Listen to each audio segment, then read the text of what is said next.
Welcome to Live Daf, your online Daf Yomi Shir. Shalom Aleichem, welcome back to today's Daf Yomi, Megillah Daf Vav. We begin on the last line of Daf Yomi Beis. Amar Rabbi Yehuda, Ki Avinu Talia. I remember when I was a youngster. At that point, he lived in the city of Tveria. Aminu Milsa, I recall saying a pshat, an explanation in the pasuk. The Sha'elnu L'Sabai, which was actually asked of the elders, Vishtaka Kavasi, it turned out that they offered the same pshat as I had offered. This is going back to that pasuk we mentioned yesterday. Va'ari miftzarat, sidim tsar v'chamas rakas v'kineres. Pasuk lists 4 cities. What are these names referring to? So here comes Rabbi Yechon's pshat. The word Chamas is actually referring to the town of Tveria, Zut Tveria. V'lo menikra shmo Chamas. Why is it called Chamas? Al shum Chame Tveria, because it has those hot water springs which remain from the Mabul. So Chamas, lashon of heat. But it's really the city of Tveria. The word Rakas, Zut Tzipori, the town of Tzipori, situated on top of the mountain. V'lo menikra shmo Rakas. Why was it called Rakas? Mishum de Medlaya, because it's elevated. Kiraksa denar, like the riverbank. Kineres, what is that? Zuginoiser, the town of Ginoiser. V'lo menikashma Kineres. Why call it Kineres? The Mesiki Peria. It featured such sweet fruit. Kikala, like the sound, the sweet sound, the kinnery of the harp. Amar Rava, how can you say that that's the pshat? Mi'ikil Mandamer, is there anybody that holds Rakas lav Tveria? That Rakas is not Tveria? Of course it is. Rakas is Tveria, not Chamas. I'll prove it to you. Vaha, keshachav inishach. Look, when one passes away over here in Bavel, Hasam over there in Tveria, sapti lihachi, they eulogize him as follows. Gadalu b'sheshach. This fellow was a great man out in Bavel. Rashi says the word Bavel transforms into sheshach when you use the at-bash formula. Aleph and Tafa, interchangeable, Beis and Shin. So Bavel translates into Sheshach. For some reason they refer to him as Sheshach. So this fellow was a great man in Bavel. V'shemli b'rekas. He even had a great name over here in Rekas in Tveria. And when they deliver his coffin to Tveria, Sapti lihachi, they add as follows: Oyav Yisridim, those Jew lovers. Oyav Yisrael, Rashi says, Sridim are the remnants of Yisrael. The Aruch learns Srid is Talmidei Chachamim, the remnants, 1 in a million. Those who have affection for Talmidei Chachamim. Yoishvi Rekas, the residents of Rekas of Tveria. So go out and greet. Go greet the ones who died in the Aimek, in the depths, in the valleys of Bavel. In fact, Kinach Nafshi the Reb Zera, when Reb Zera passed away, right? Reb Zera was born in Bavel but moved over to Eretz Yisrael. When he passed away, Palach Alehu Sabdana, the one making the hesped, called out Eretz Shinar Hara, Eretz Bavel. It's called Shinar. Sheninnaru Sham Meisi Mabel, Rashi Chomer says, that's what the Meisi Mabel funneled into. So Eretz Bavel Hara was expecting V'yolda and gave birth to Reb Zera. That's where he was born. Eretz Tzvi, which is Eretz Yisrael, compared to a deer whose skin stretches around its body. Eretz Yisrael stretches to accommodate all of Yisrael. So Eretz Tzvi Gidlo Shashua had the privilege of raising the toddlers, the adorable ones, the children of Bavel. Ayin Allah, Amar Rekas Tveria calls out, woe to her! Ki adaklechem das. Look, I lost my precious vessel. Pretty clear that Rakas is Tveria. Elam Rava. No, let's rework the names. The word Chamas is referring to someplace other than Tveria. Zuchame Grar, referring to the place which features these hot springs. Chame Grar. The word Rakas indeed is Zutveria. Kineres Zuginoiser. V'lo menikra shmo Rakas. Now, if Rakas and Tveria are the same place, why was it called Rakas? To express as follows: look how great the residents of Tveria are. Shafilu Reikanu Sheba, even the empty ones, these simple people in Tveria, Milei Mrs. Karim, and they're filled with mitzvahs like the pits of a Riman. Rabbi Yirmi Amar, Rakas Shema, the other way around, it was really called Rakas, that's its primary name. V'lo menikra shmo Tveria, why was it called Tveria? She'yisheves b'tabur shel Eretz Yisrael, it was situated in the belly of Eretz Yisrael, right in the middle of Eretz Yisrael. Perhaps when you add the Ever Hayardin, so Tveria is right in the middle, or perhaps he's means spiritually, because that's where the seat of the Sanhedrin was at a certain time of Rebbe. So that's why it's called Tveria. Its real name is Rukas. Rabba Amar, Rukashma. Indeed, it was called Rukas as a primary name. Why was the word Tveria added? It appears beautiful. Rashi Teisha says, "Shoyisham ginis pardes," filled with gardens and orchards. Says some sefer. That's exactly why we say Reikanan Sheba Malay Mitzvahs Kibrim. And look, imagine a resort town like Tveria, sweet fruit, beautifully arranged city, ginis pardesim, hot water springs.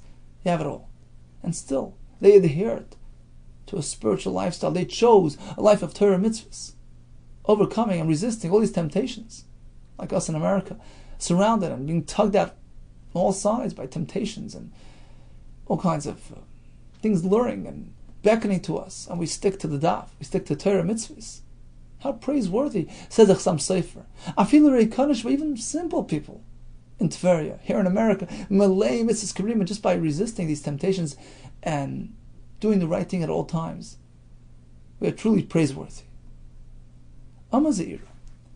The pasuk mentions the town of Kitron. You know what that is? Kitron is actually Zutzipuri. It's the same thing. Why was it called Tzipuri? It was a descriptive term. Sheishavas Bershahara was situated on top of the mountain, Katzipar, like a bird. Really? The Kitron Tzipuri? How could you suggest that Kitron is the same as Tzipuri? Kitron Mechalkel Shel Zvulun Havai. We know that the town of Kitron was to be found in the territory of Shevet Zvul, Dechsiv. As we find the pasuk as follows: Zvulun leihirish es yesh v'Kitron.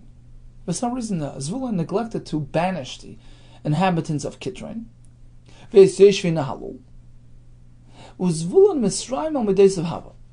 actually, Zvulun was complaining, so to speak, about his mazel, about his territory. He didn't like what he got in Eretz Yisrael. Shnamar, Zvulun am cheref nafshei lamas. He veiled himself to death. He was so distraught.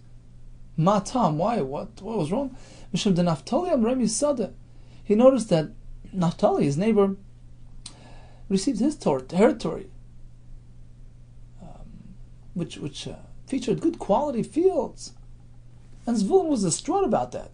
He didn't get fields and orchards and vineyards in his nachla. Omar Zvulun, Zvulun turns to Hashem. Rebbeinu Sheloilam, la'achyai, to my brothers, my fellow Shvatim, Nosatalam Sadasakram, you gave them fields, vineyards, Vuli Nosata Harmagvois. And what did I get? Mountains, hills. Can't really process them. They're not farmable. My brothers got dry land. I got seas and rivers. What can I do with seas and rivers? Can't sustain myself from that.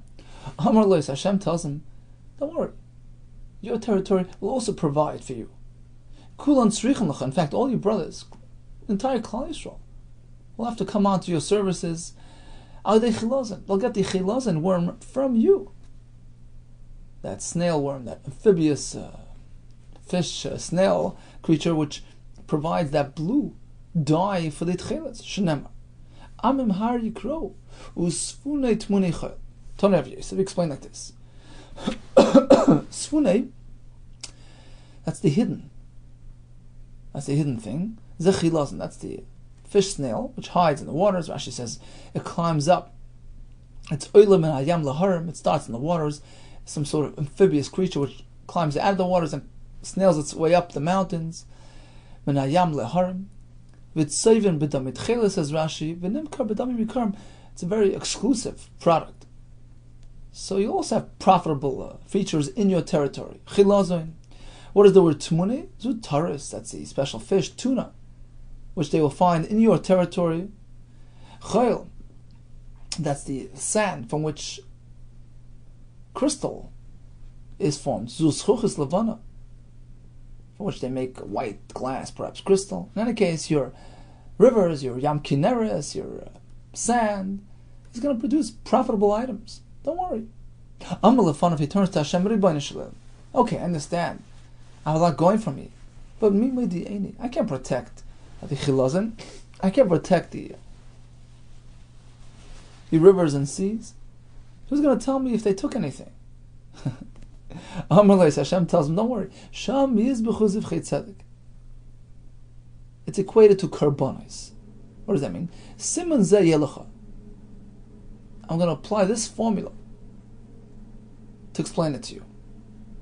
Your product, your chilazon, your tuna fish, your sand has your name on it. Kol hanoitel muchabeloi dam. Anybody who attempts to steal your resources, to take without paying, he won't be successful in his business venture. His dye won't catch. His tuna won't survive.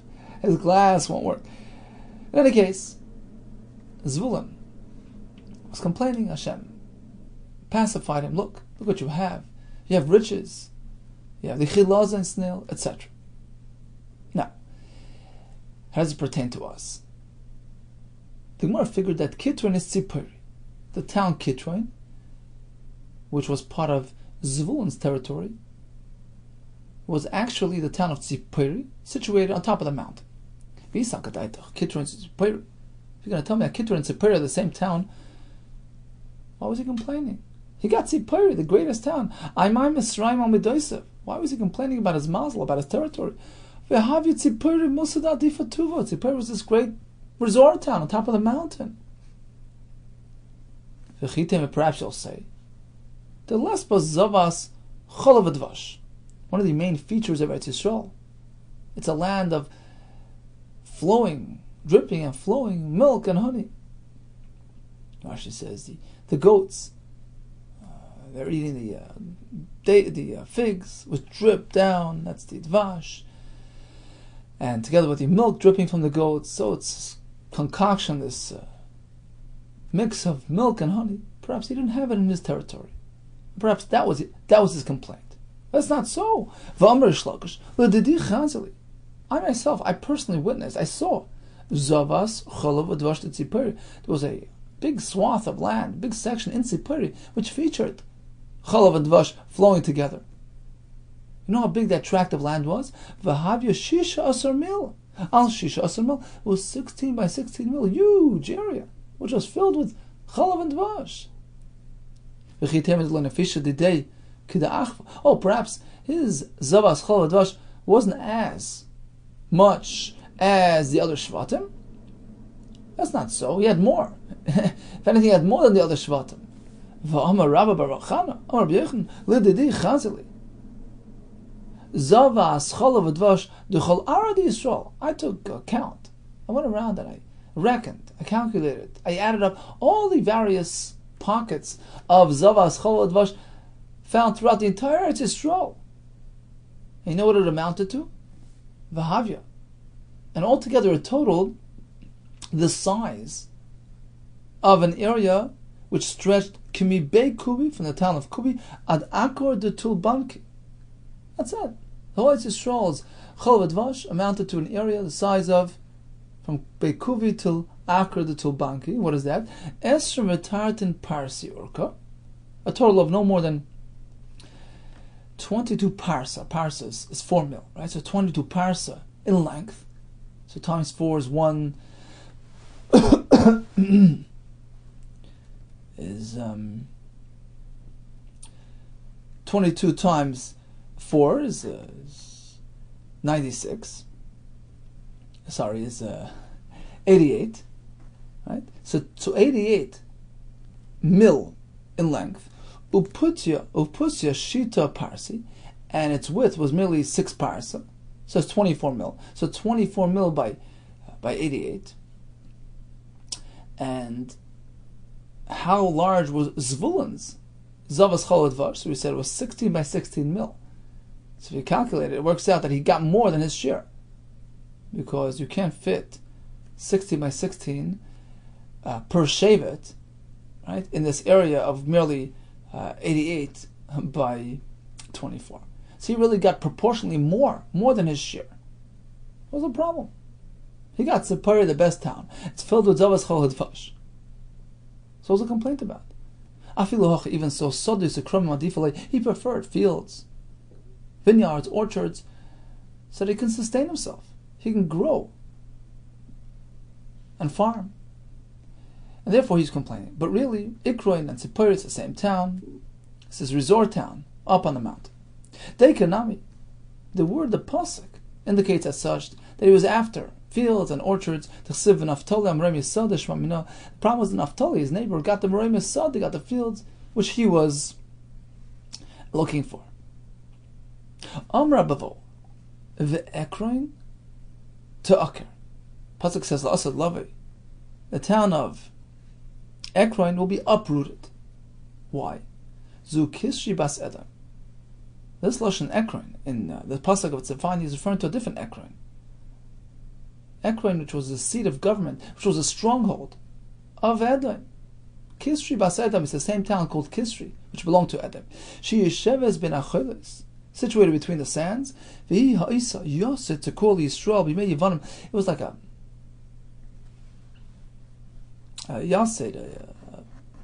spike, which was embedded in the ground, meaning it was like a pitfall. It was a source of sorrow for Yisrael. This was the seat of power for the Romans. B'mei Yevanim, times of Yevanim. Seems like Edom and Yavan closely related.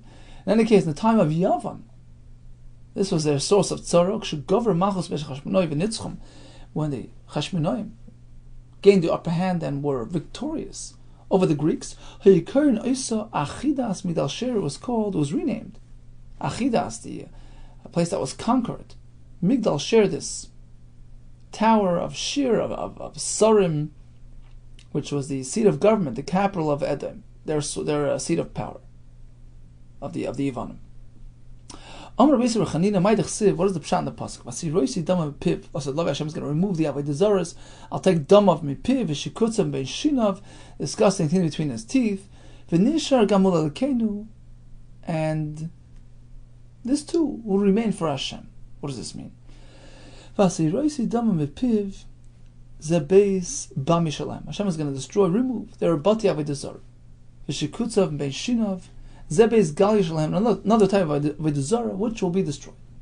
V'nishar gamul alkeinu. What's that? What will remain for Hashem?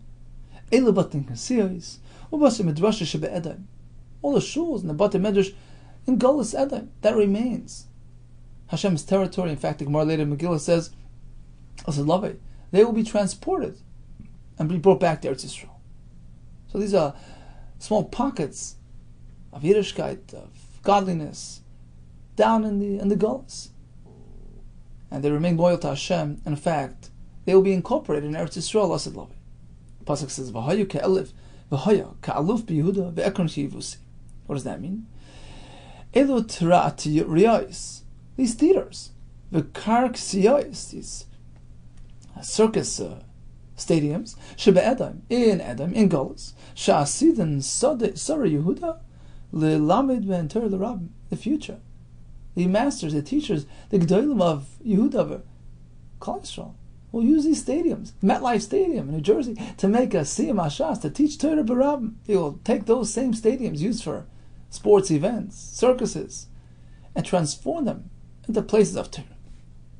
Rabbi Yitzchak, Leshem, town of Leshem mentioned in Chazal, in Yeshua, Zu Pamayas, as the town of Pamayas, which is actually the source for the Jordan River. The pasuk says, Ekron Te'aker. What is that? Zu Kisri Bas Edom. That's the same town we mentioned before, Kisri. So Kisri and Ekron actually go together. In fact, the Maharsha says that the word Eker and Kisri have the same gematria. So it's all one and the same. So it's Eker, that's the stronghold.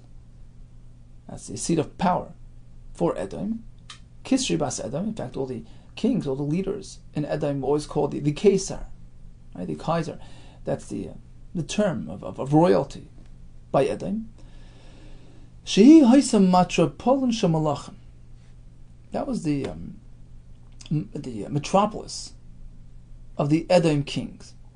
It's interesting. Rashi says the Lashon Matropolin is Lashon Yavan. It's a Greek word, which is really a joint word. He says matra is aim, a mother, like a source.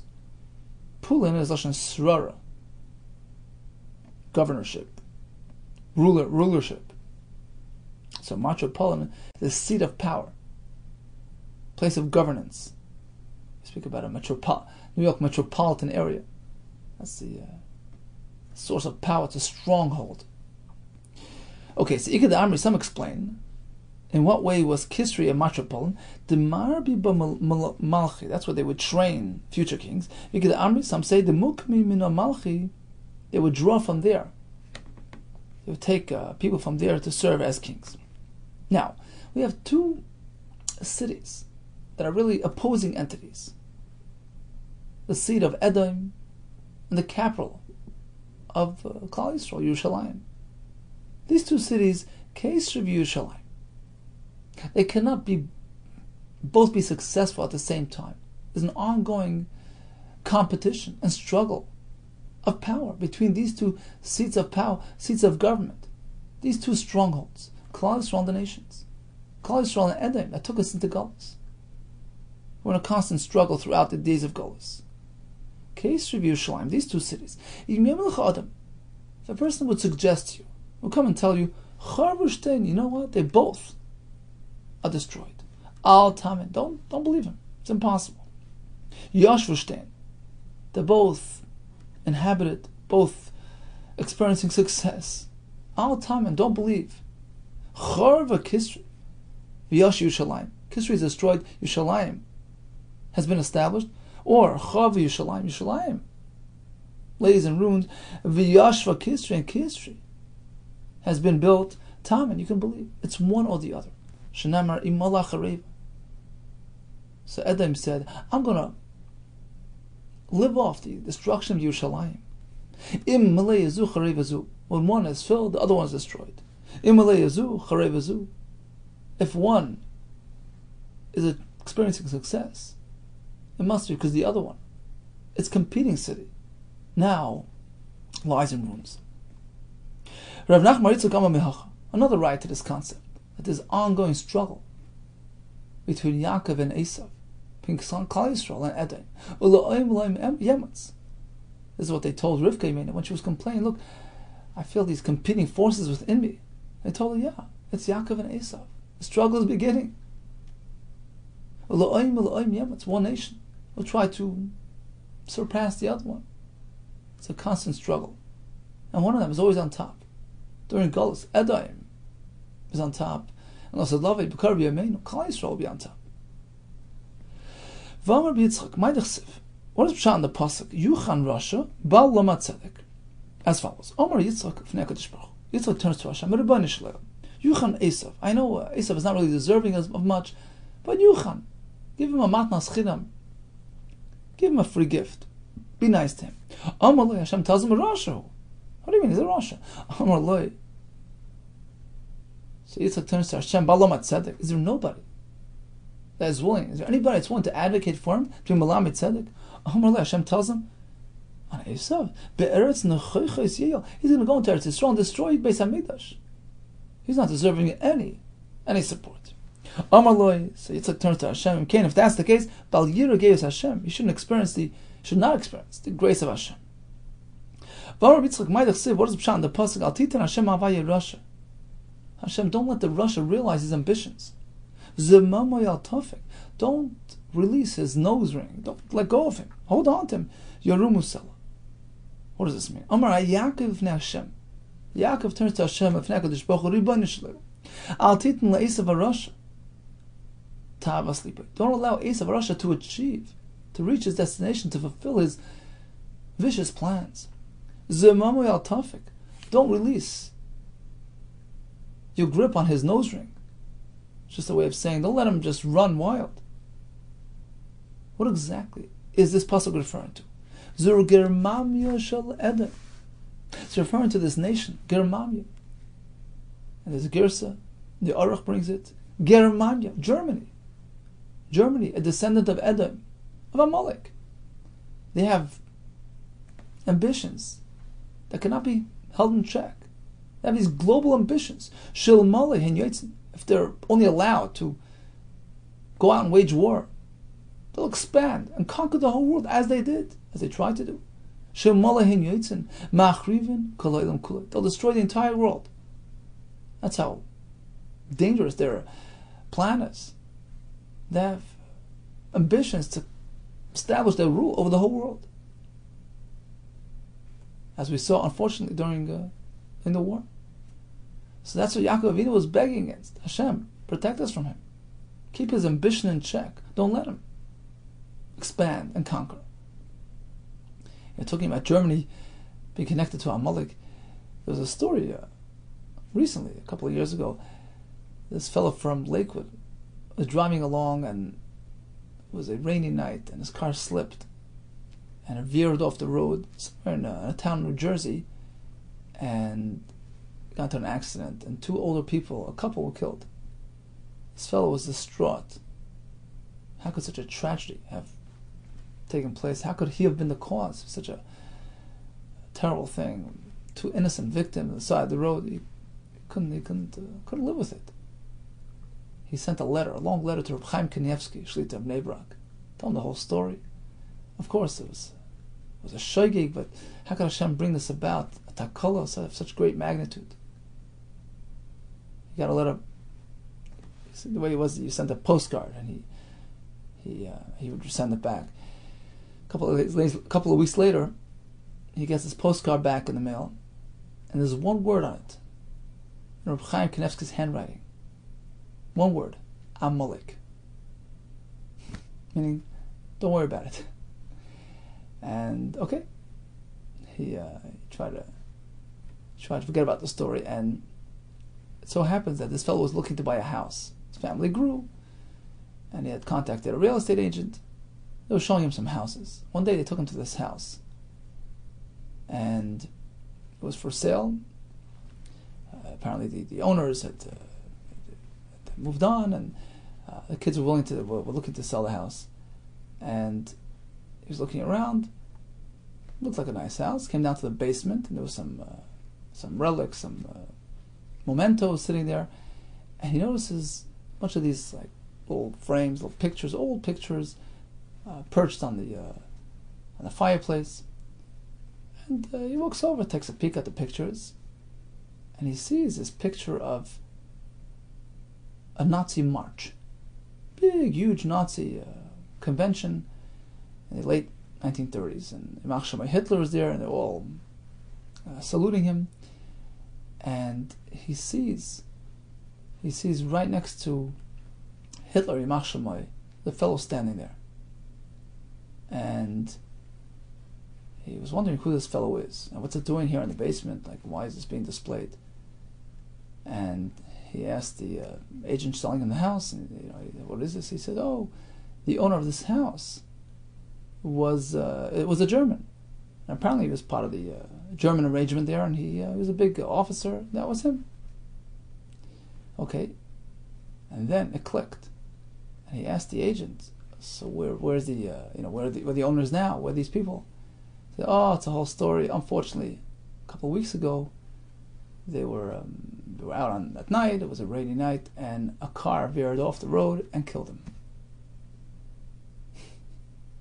So this is the same person that he had struck, Amalek, just as Reb Chaim said. So Germam Yishal Edom was Amalekim, trying to conquer the world, and Baruch Hashem held them in check, and eventually they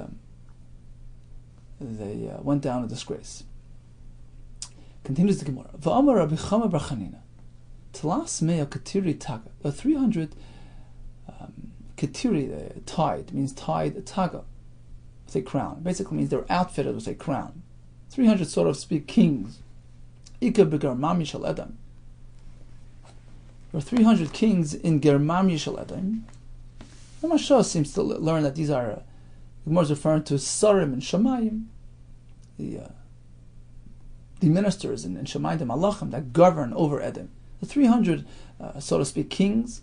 There are 365 dukes in Rome, and they're constantly battling each other for control of the world. Every day, these 300 of Germania go out and oppose the 365 of Rome. Marshall says 365, one per day of the year. Each one is, so to speak, in charge of, governs one day of the year. In any case, these two groups meet each other every day, and they go to battle. Every day, this group challenges this group, one of them gets killed, and they're now preoccupied to appoint a replacement. Mashal says the point here is that Hashem makes a chesed. The Goyim are so busy with their struggles, their wars to control the world, and the Goyim amongst themselves are competing on a constant basis. Who's going to be the next superpower? Who's going to have the control? Who's going to have the shlita in Golas? Right, it's a badge of honor for them to be Hashem's appointed, the one that's going to run the world during Golas. Because it's always fighting and battling each other. That's why we see so many wars. Russia, America, superpowers, the Goyim always fighting each other, and there's a big chesed for us, says the Maharsha. They're busy, they're preoccupied with this. And they have less time to antagonize us. We see that Baruch Hashem gives them what to do, World Cup, and soccer, and sports, and all these things keep them busy. This way, they're preoccupied, and they leave us alone, for the most part. Listen to this. Should a person come over to you and say, look, I worked very hard to learn Torah, you know what, I wasn't successful, I haven't achieved anything. And don't believe. It doesn't work like that. Or, lo yogati, you know what, I never lifted a finger. I know guns shas. And don't believe him. Impossible. Yogati umatzasi tamen. I worked hard and I achieved results. I found what I was looking for. Tamen, that you can believe. Then Farshim say, they ask a kasha. Well, Yogati umatzasi tamen. You worked hard, you learned. That in itself should give you what you need. Why umatzasi? Umatzasi sounds like you found something unexpectedly. So in Farshim say, the Musa say, yeah, that's the way it works in Torah. You work hard to understand one thing, then Hashem adds, increases your ability. You get more than you bargained for. You got to umatzasi, you find extra. Like a mitzvah, unexpectedly something, wow. You got a nice pshat, a nice chiddush beyond your efforts. Tamen, believe it. That's the way it works. This only applies to learning Torah. When it comes to business, siyatu min deshmaya. It's purely siyatu deshmaya. Pasuk says, Leil chachamim lechem. Rashi says, Yesh yogev eni moitze. Unfortunately, many put an effort and don't necessarily succeed. I once heard from a famous wealthy man. He says, wealth, parnasa, is 10% seichel, 90% mazel. Almost like the Gemara. Masa matan is min hashamayim. Not only that, even when it comes to learning, when we say that yogato matzasa tam, that's only a lechadudi when it comes to delving into the depth of Torah, analyzing, trying to understand. But when it comes to retaining, holding on to Torah, remembering, memory is very much based on siyatam and shemayahi. Russia. If at times you may notice that a Russia is having a good time, it's his hour. He has good mazel. It's going well. Out to score, but you know what? Leave him alone. Don't antagonize him. Don't challenge even the Rishayim. But not only that, not only does he have good mazel, he'll be matzlich, he'll be successful. So don't start with him. All he does will be crowned with success. Hashem gives him happy moments in this world as a schar for his mitzvahs. But not only that, if you'll challenge him to a din Torah, he'll win. Shenemar, or secular din, whatever it is, he'll come up on top. Shenemar morei mishpatecha menegdo. The mishpat that you conduct with him will be morei, will be removed from him. He'll be beyond, out of the reach of the power of law. Not only that, El Sharoiba, but Sainab, this Russia, will witness the downfall of his enemies. Shenemar called Sirud of all his enemies. Just blow them away. So leave him alone. Don't challenge him. Don't Don't get in this way. Eini, is that so? One may challenge Rishonim in this world. Only those that abandon Torah, don't care for Torah, Yahal the Russia will praise the Russia. Torah, those who guard Torah, care for Torah, they will harass the Rishonim. V'tanya, Rabbi Yehuda bar Moton Amar, Mutal is garis b'Rishonim. You may go ahead with Mizgara. Challenge the Rishonim, even Ilm Hazeh. V'im lachshach adam leimar. Should a person tell you, what do you mean? Whisper in your ear, don't you know that pasuk al tischa b'mreim not meant to challenge Rishonim? Al tekana b'isei avla, you shouldn't do kina, you shouldn't challenge them, you shouldn't fight them. That's wrong. That's wrong pshat. Only one who is not secure in his spirituality, he has a virus, he's afraid to start with a Russia, he doesn't believe in himself, he will present the psukim this way. Ella, rather, the right pshat is differently. Al tischa b'mreim liyos kimreim. Don't grab onto the Rishon. Don't connect to them. Don't emulate their ways. Liyos kimreim. Val tekana b'is avla means don't be jealous of them. Liyos gois avla, to follow in their crooked ways. But of course you should challenge them. But in fact, the pasuk says, Al yikana libcha b'chatoim. Don't be jealous of the chatoim. So which way is it? You meant to challenge them or not? Answers the Gemara 3 terutzim. It depends when, where, and how. Like Kash. Regarding personal matters, leave them alone. When it comes to spiritual matters, then you have to protest. You can't let them have their way. Another teretz. Both are speaking when it's personal matters. The answer is, if it's a complete tzaddik, he has a schus, he has the right to challenge the Rishon, and he will be victorious. If he's not a complete tzaddik, you have no right. You won't have the power to succeed. What is the pshat in the pasuk? Lama sabit. Hashem, why do you watch boigdim, those rebellers? Tachrish, you remain silent. Bebala rasha tzaddik mimenu, when a rasha swallows up a tzaddik. The diuk is tzaddik mimenu b'leya. Rasha only has the power over a tzaddik who's just something of a tzaddik, a little bit better than the rasha. Tzaddik mimenu. He's a little bit better than the rasha. He's not a tzaddik gomer. And there the rasha perhaps can have power. Tzaddik gomer in a belief. If he's a true complete tzaddik, then the rasha can't have an effect on him. In that case, the tzaddik should challenge the rasha. Another pshat is, typically, you meant to challenge the rasha. You meant to have him correct his ways. You meant to protest against his rishus. But if you see he's having his hour, a successful moment, then back off. Then he's too powerful, leave him alone. Amar Italia shel Yavin. What is the town of Italia in Yavin, in Greece? Zekrach Gadol shel Rome. This was this great, big, huge city in Rome. Vahav Yitlas Mea Parsa. Atlas Mea Parsa has an area of 300 by 300 parsa.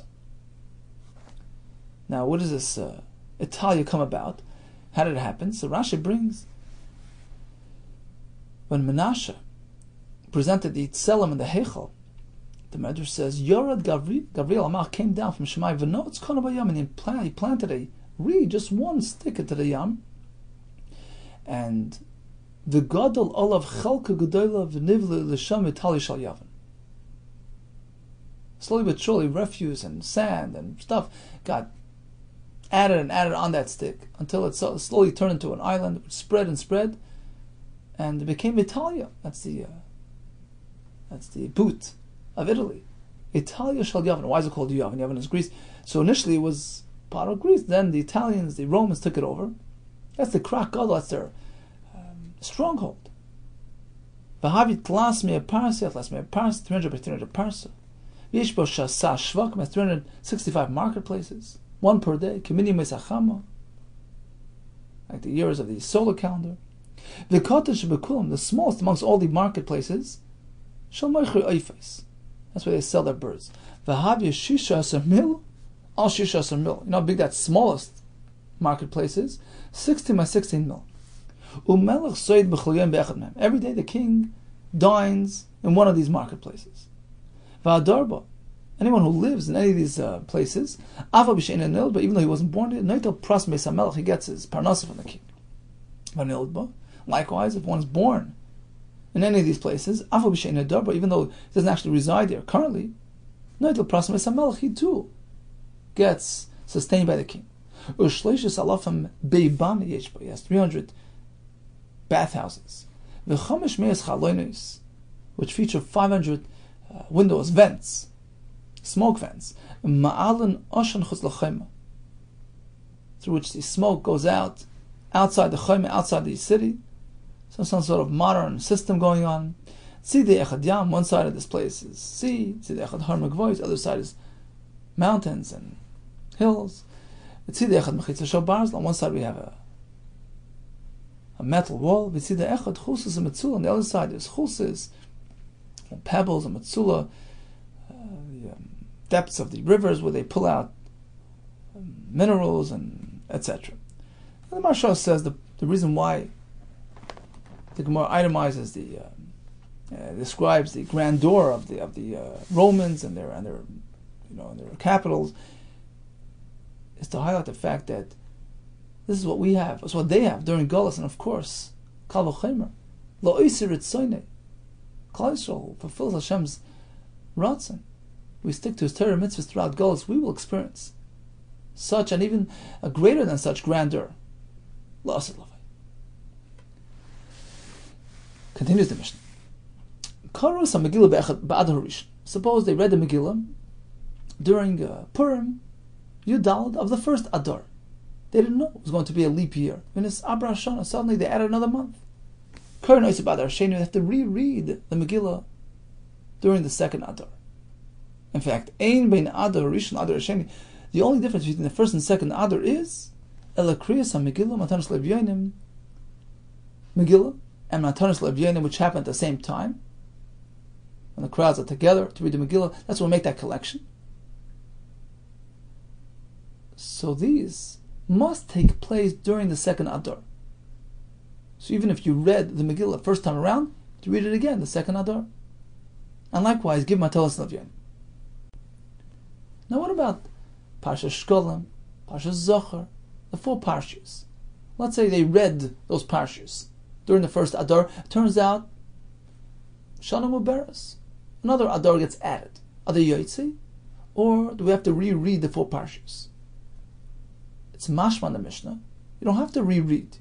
You're Yotzi. The only thing you're concerned about is Megillah. Holy Indian say the parshas. Apparently when it comes to the 4 parshas, Zev Zev Shavin, the first and second Adar, are equal.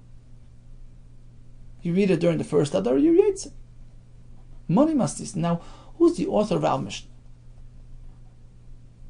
Our Mishnah which says that Megillah, Matanos Levyanim, you have to redo, but not the Abra Pashas. We have 3 shittas, and our Mishnah doesn't really seem to be in line with any of those shittas. Lo Tanakam, V'lo Rabbi Yosi, V'lo Shim Gamliel. The Sanya. Bryce says like this: Karu Megillah ba'adar Rishon. They read the Megillah the first time around, first Adar. It's Abra Shana. They added a month. Karu Oisib Adar Sheni. They have to reread the Megillah the second Adar. Shekol mitzvahs shenehagas b'sheni nehagas b'rishon. All mitzvahs that apply during the second Adar. For instance, you have to celebrate Purim. Nehagas b'rishon applies during the first Adar as well. Right, during Yudalad Tasvav of Adar Rishon, you also don't do Hesped, you don't do Tanis, you celebrate somewhat. So first and second Adar are pretty much the same. Chutz Mikra Megillah, except for Megillah. So everything else, including Dalet Parshas, everything else you can do the first time around. But Mikra Megillah you have to repeat. But that's it. Not Matanos Levyanim. Our Mishnah insists on repeating Matanos Levyanim as well. So it can't be working with this shit. Next shita. No, you don't have to repeat the Megillah the second time around. All mitzvahs that apply during the second Adar apply during the first Adar. Once you did it during the first Adar, you Yotzi. Certainly not in line with our Mishnah that insists on rereading the Megillah during Adar 2.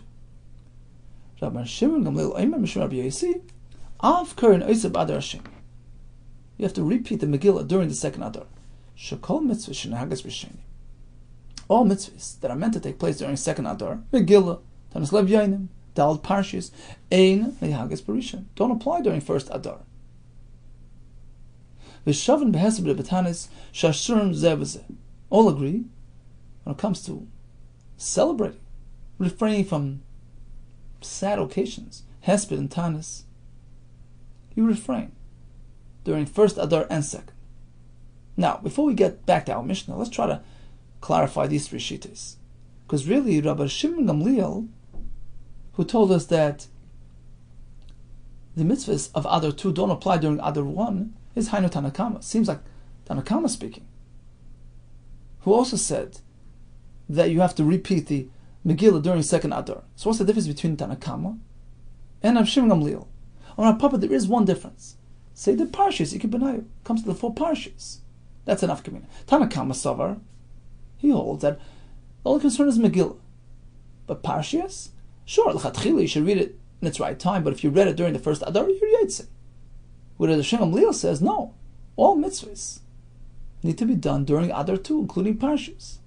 Tanakama Savar, l'chatchila b'shem, l'chatchila, you should do everything during the second Adar, if you know that it's coming. But v'yovad b'rishon ovad, if they did it during the first Adar, you're Yaitse. So the Parshas are done.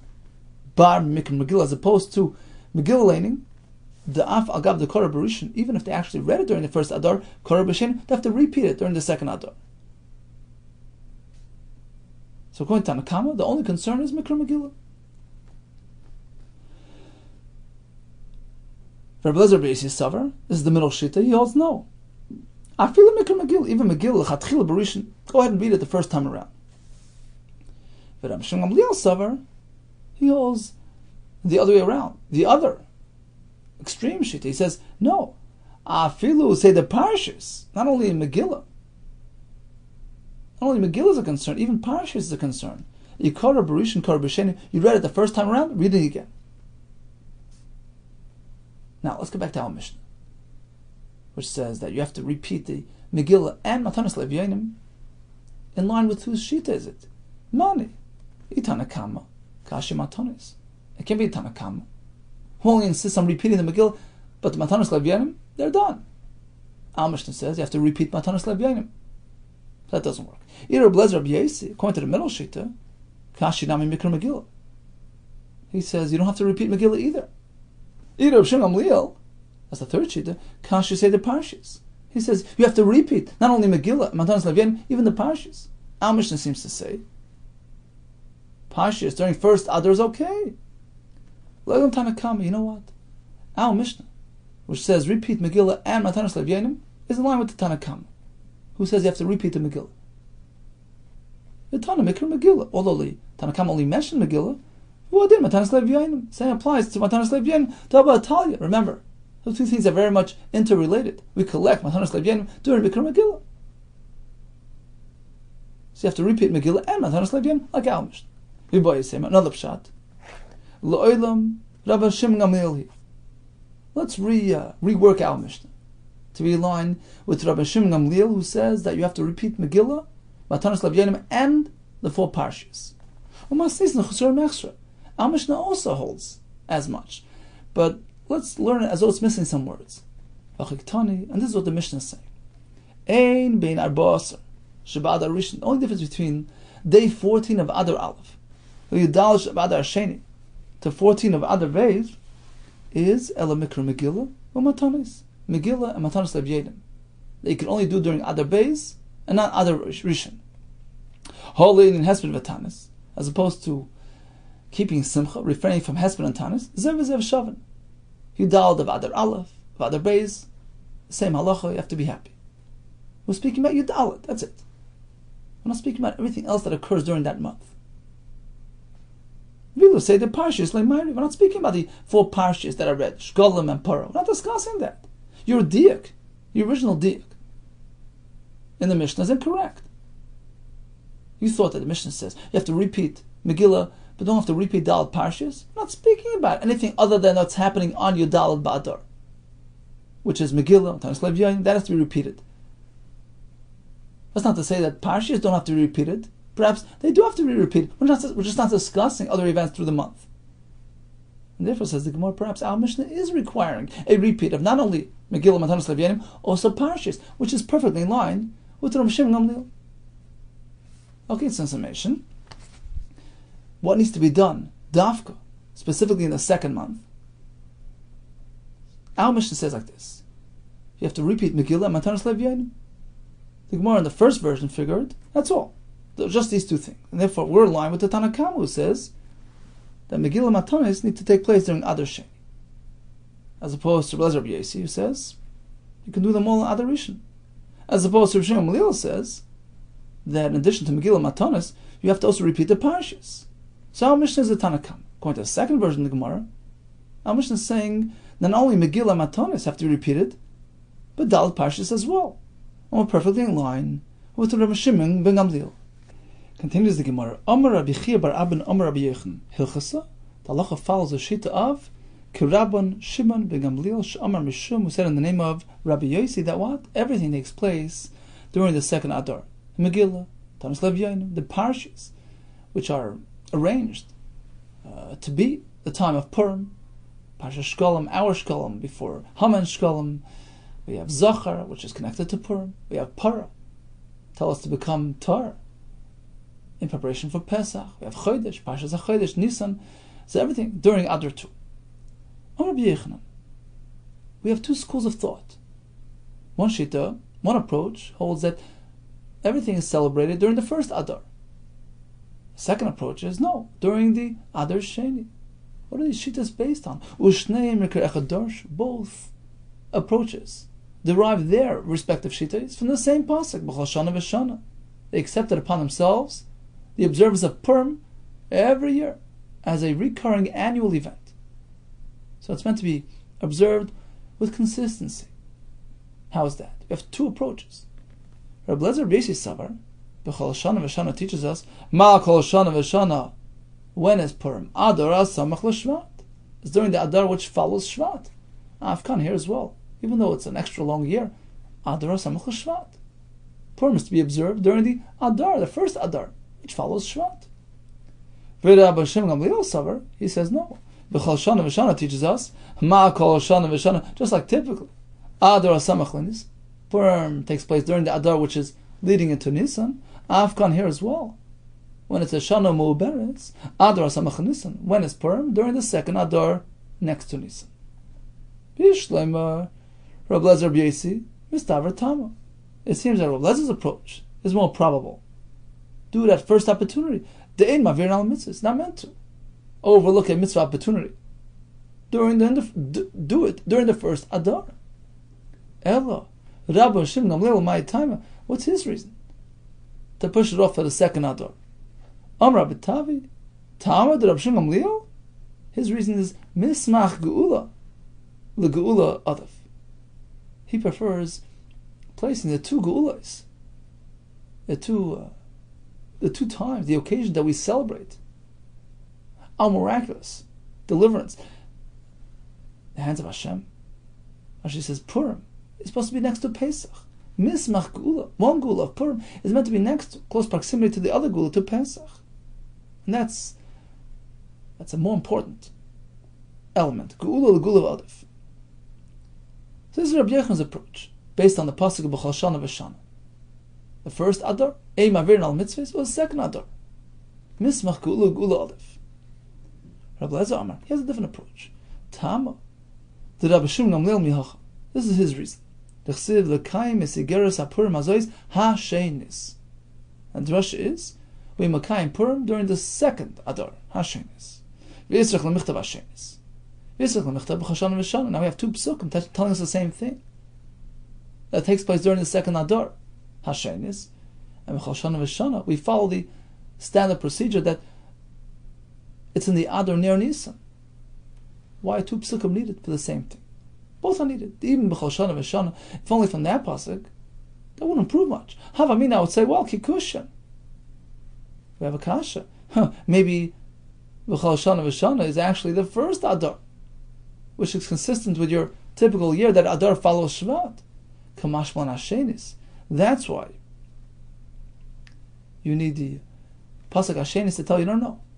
Do it during the second Adar. Otherwise, we would say, do it during the first Adar. Ei ma'avirin al mitzvahs. Hashenis tells you no. Push it into the second Adar. V'yashmin and Hashenis. If only for that pasuk havamina, I would say yeah. B'tchila b'rishon u'b'sheni. You can do it. You meant to do it twice. During the first Adar, catch the first opportunity, and also in the second Adar. So do Purim twice. Kamashmon Choshana v'Shana. No, you meant to be consistent. You observe Purim once during the second Adar. For Blazer B'Yesi, the opposing Shita, Hayashenis Me'avadi. What does he do with the word Hashenis? Which tells you that you meant to observe it during the second Adar. You could have Shmuel Bar Yehuda. He needs it for the other Drush. The Omer of Shmuel Bar Yehuda. But Chila, initially, during that first year, Kavuah b'Shushan. They celebrated in Shushan, and that's it. But eventually, ultimately, starting from year 2, that's Hashenis, from year 2, it spread. B'chol kuloi, celebration spread and took hold throughout the entire world.